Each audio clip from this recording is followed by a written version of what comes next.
We're back, and I am live from the social scene down here in Framingham, Massachusetts. This is Radio Entrepreneur, and I am filling in for Jeffrey Davis today. My name is David Soper with Wicked Local Marketing. Today, my guest is Toju Ometoruwa.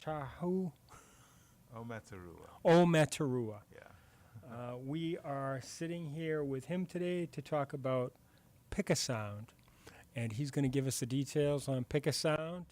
I'm guessing it might have something to do with music. It does. It does. All right. Very good. Definitely does. So tell us a little bit about yourself and your background and how the company started. So I'm a recent graduate of Northeastern University. Studied business entrepreneurship over there. My background originally, I'm Nigerian.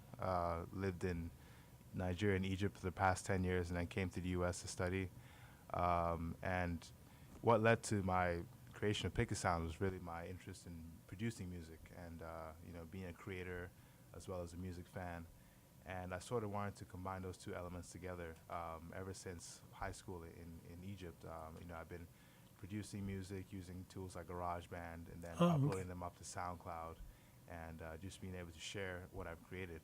And along the way, I sort of hit a wall where I wanted to be able to combine the creative experience with the social aspects of music. So that's where the idea for Pickasound came into play. It's sort of like a crossover between what you would find on GarageBand and SoundCloud. So the ability to stream the content that you like to listen to, and then also go into that project, remix it, add your own elements, whether it be a vocal, a drum, whatever you want, and then save a new version. So then you have the collaborative aspect of it. You can then have the different versions created by the fans as well as the original, and be able to enjoy the experience that way. Oh, so it's a very creative process. Is it crowdsourcing, I guess, and getting people's feedback? Do you load stuff up and say, "Hey guys, we got a new band. How do you want to hear this?"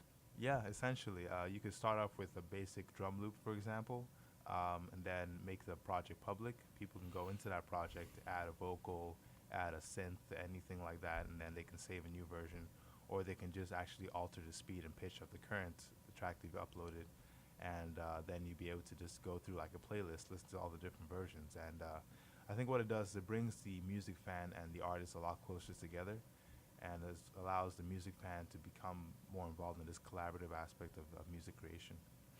So is this an algorithm, or is this something that you come up, or is there software behind this that you've come up with? Yeah, there is a bit of software, particularly with how the music is remixed. We have something called a beat matching algorithm that allows you to first detect the speed of the track that's initially uploaded, and then you can take a new track and take that speed and then basically match it to the current track.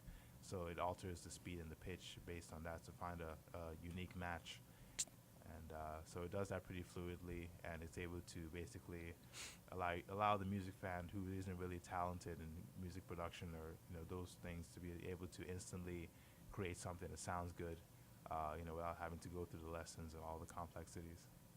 Interesting. Yeah. So, who's your general audience? Is it music fans? Is it somebody that just wants to be creative? I mean, it sounds like it may have a vibe of a social network, Yeah. a music social network, right? Yeah, essentially, and we definitely break it down into different sections. Initially, we started with just musicians, music producers like myself, who want to be able to have a more social aspect, but we realized that it's really important to get the music fans involved into the creative process.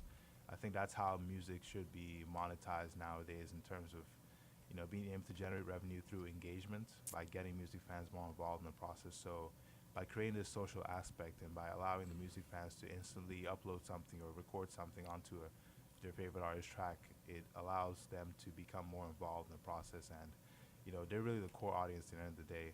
Musicians have endless amounts of tools to create music, but what they don't have is a way to bridge that gap between the creative and the publishing process. And so that's where Pickasound comes into play.